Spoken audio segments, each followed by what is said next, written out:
নমস্কাৰ বন্ধুসকল, সাবস্ক্ৰাইব কৰক আমাৰ ইউটিউব চেনেল নিউ আপডেট আৰু লগতে থকা বেল আইকনখন দবাই দিয়ক যাতে আমাৰ ভিডিঅ' পায় আপুনি প্ৰথমে চাবলৈ।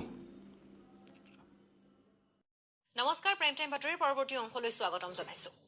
এনআৰচিৰ খচৰা প্ৰকাশৰ পাছত উত্থাপিত উজুৰ আপত্তি নিষ্পত্তিৰ বাবে দেশৰ সৰ্বোচ্চ ন্যায়ালয়ৰ তত্বাৱধানত চলি আছে এছঅপি প্ৰস্তুতৰ কাম কাজ।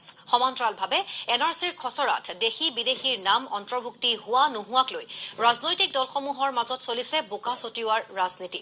ইয়াৰ মাজতে এনআৰচিক লৈ বিজেপি দলৰ ৰাজ্যিক সভাপতিৰ এক তাৎপৰ্যপূৰ্ণ মন্তব্য। কি ক'লে ৰাজ্যিক বিজেপিৰ সভাপতিগৰাকীয়ে চাওঁ আহক।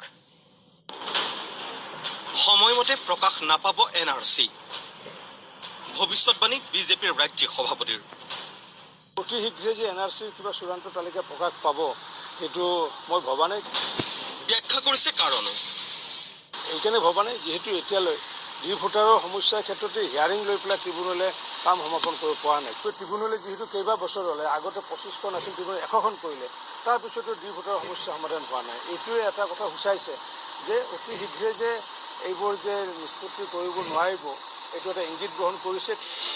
বিদেশী ন্যায়াধিকৰণৰ বিশ্বাসযোগ্যতাক লৈ বিৰোধী কংগ্ৰেছী বিধায়ক ৱাজেদ আলী চৌধুৰীৰ মহাবিস্ফোৰণৰ 24 ঘণ্টা পাৰ হোৱাই নাই। বিজেপি চৰকাৰ ক্ষমতা অহাৰ পিছত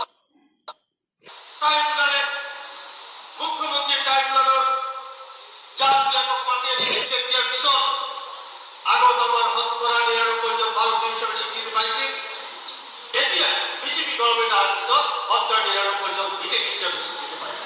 ৱাজেদ আলী চৌধুৰী এগৰাকী বিধায়ক, গতিকে শাসকীয় দলৰ সভাপতি হিচাপে এগৰাকী বিধায়কৰ অভিযোগৰ ওপৰত প্ৰতিক্ৰিয়া প্ৰকাশ নকৰে ৰঞ্জিত দাসে। যিহেতু তেনেকুৱা বক্তব্য তেওঁলোকৰ দলৰ সভাপতিও কোৱা নাই, তেওঁলোকৰ প্ৰাক্তন মুখ্যমন্ত্ৰীও কোৱা নাই, গতিকে কোনোবা এজন ব্যক্তিয়ে কি কথা কয় নকয় সেইটোৰ ওপৰত প্ৰতিক্ৰিয়া দিবলৈ ৰাজ্যিক সভাপতি হিচাপে মই প্ৰতিক্ৰিয়া দিয়া উচিত নহ'ব বুলি ভাবোঁ।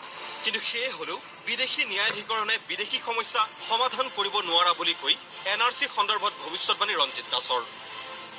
অতি শীঘ্ৰে যে এনআৰচিৰ কিবা চূড়ান্ত তালিকা প্ৰকাশ পাব সেইটো মই ভবা নাই। ৰঞ্জিত দাসৰ সুৰতে সুৰ মিলাই বিজেপিৰ মুখপাত্ৰ ৰূপম গোস্বামীয়েও বিধায়ক ৱাজেদ আলীৰ চৌধুৰীৰ অভিযোগক প্ৰদান কৰিলে মান্যতা। কিন্তু কংগ্ৰেছী বিধায়কে মুখ্যমন্ত্ৰীৰ প্ৰসংগ অনাত বিজেপি মুখপাত্ৰৰ আক্ৰমণ। কিছু খেলি মেলি আছে নিশ্চিতভাৱে, কিন্তু তেখেতে যিটো বস্তু ৰাজনীতি কৰিব বিচাৰিছে, এতিয়া সন্দেহ হয় তেওঁৱে আচলতে স্বদেশী হয়নে নহয়। তেওঁ যদি স্বদেশী হয় তেওঁ বিদেশী পক্ষত কিয় থিয় দিয়ে। ইফালে দলৰ বিধায়কৰ মন্তব্যত ৰাজ্যজুৰি তোলপাৰ লগাৰ পাছত বিৰোধী কংগ্ৰেছৰ স্পষ্টীকৰণ। ৱাজেদ আলী চৌধুৰীৰ বক্তব্য ব্যক্তিগত হ'লেও যুক্তিযুক্ততা আছে। নিশ্চয়কৈ সেইটো বিধায়কগৰাকীৰ ব্যক্তিগত মন্তব্য, কিন্তু বিভিন্ন সময়ত বিভিন্ন জনে এটা সন্দেহ কৰিবলৈ আৰম্ভ কৰিছে যে এনআৰচিৰ প্ৰক্ৰিয়াটোত উচ্চতম ন্যায়ালয়ৰ তত্বাৱধানত হৈছিল যদিও তাত যিহেতু ৰাজ্য চৰকাৰখনৰো এটা ভূমিকা আছিল, গতিকে কোনোবাখিনিত চৰকাৰখনে এটা সন্দেহজনক ভূমিকা ল'লে নেকি। ইয়াৰ মাজতে প্ৰদেশ কংগ্ৰেছৰ সংবাদমেল, বিষয় একেই এনআৰচি।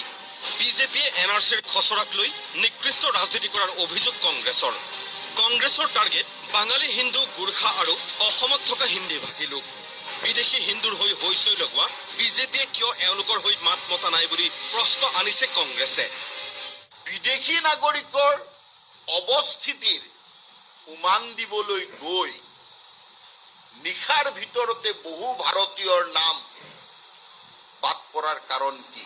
নিয়মীয়াকৈ ভোটদান কৰা আৰু 31 ডিচেম্বৰ 2017 চনত প্ৰকাশ হোৱা প্ৰথম খচৰাটো নাম থকা লোককে ধৰি ভাৰতীয় হিন্দু, বাঙালী, গোৰ্খা আৰু হিন্দুস্তানী লোকৰ নাম বাদ পৰাৰ ক্ষেত্ৰত কিবা পৰিকল্পিত কাৰ্য সংঘটিত হৈছে নেকি? ইফালে এনআৰচিৰ খচৰাক লৈ বিজেপিয়ে সৃষ্টি কৰা শংকাময় পৰিৱেশৰ বাবে বিভিন্ন স্থানত শংকাগ্ৰস্ত হৈ মানুহে আত্মহত্যা কৰাৰ অভিযোগ কংগ্ৰেছ দলৰ। বিজেপি দলৰ ৰাষ্ট্ৰীয় অধ্যক্ষ আৰু বিজেপি দলে তেওঁলোকৰ স্থিতি ৰাজহুৱাকে স্পষ্ট কৰক। যদি সঁচাকেই তেওঁলোকে হিন্দু বাংলাদেশীৰ প্ৰাণকৰ্তা হয়, তেনেহ'লে ইমানবোৰ হিন্দু ভাৰতীয় বাঙালীৰ নাম বাদ পৰিল কেনেকে?